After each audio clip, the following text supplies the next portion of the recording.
আমি চলে গিয়েছিলাম ভীম মেলাতে। আমাদের এখানে ভীম পুজো খুবই বড় করেই হয়। তো চলো প্রথমেই ঠাকুরটা দেখা যাক। তো দেখতেই পাচ্ছ ঠাকুরটা কতটাই বড় করে করেছে।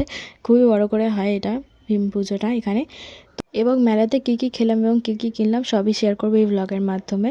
তো প্রথমেই দেখতে পাচ্ছি একটা খাবারের দোকানে চলে গেছিলাম। এখানে কত রকমের আচার এবং অনেক বিভিন্ন রকমের ফ্লেভারের পাঁপড় ছিল।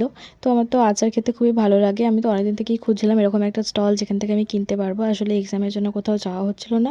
আর ওই দোকানের নর্মালি আচার খেতে আমার খুব একটা ভালো লাগে না। তো আমি এখানে ডিসাইড করছিলাম যে কী কী কিনবো। তো দু রকমের আচার কিনেছি, দেখতেই পাচ্ছ। তারপরে আমি কয়েকটা পাঁপড়ও কিনেছি, দেখতে পাচ্ছি। এই পাঁপড়গুলো আমার কয়েকটা ইউনিক লাগলো, কিন্তু কীরকম হবে না হবে তাই আর কিনিনি। আমি নর্মালি দু রকমের পাঁপড় কিনেছি, যেগুলো আমি রেগুলার খেয়ে থাকি সেটাই কিনেছি। তো যাই হোক, সব কিছু কেনাকাটা করে একটু মেলাটার দিকে ঘুরছিলাম, দেখতেই পাচ্ছ মেলাটা।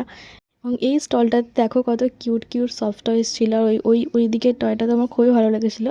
আর এখানে লাবুবুও ছিল। আর এই প্যাঁচাটা তো আমার খুবই কিউট লেগেছিলো, কিন্তু যা দাম বলছিল আমি আর নিইনি। আর এই স্টলটাতে স্টিকারগুলো দেখেই তো আমার ছোটোবেলার কথা মনে পড়ছিল। এই ছোটোবেলার স্টিকারগুলো আমি বইতে লাগাতাম।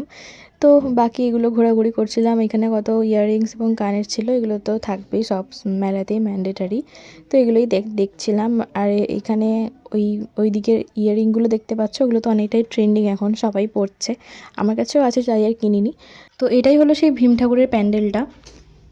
তারপরে এখানে কত লাইটিং ছিল দেখতেই পাচ্ছ। তারপরে অনেক ঘোরাঘুরির পর খিদে পেয়ে গিয়েছিলো, তাই আমরা সবাই মিলে মোমো খেতে গিয়েছিলাম। এবং খাওয়া দাওয়ার পরে সবাই আমরা বাড়ির জন্য চলে গিয়েছিলাম। তো আজকে ভিডিওটা এই পর্যন্তই। ভালো লাগলে অবশ্যই সেটা লাইক করে যেও, আর চ্যানেলটা সাবস্ক্রাইব করে দিও যারা যারা নতুন আছো। দেখা হচ্ছে নেক্সট কোনো ভিডিওতে। বাই।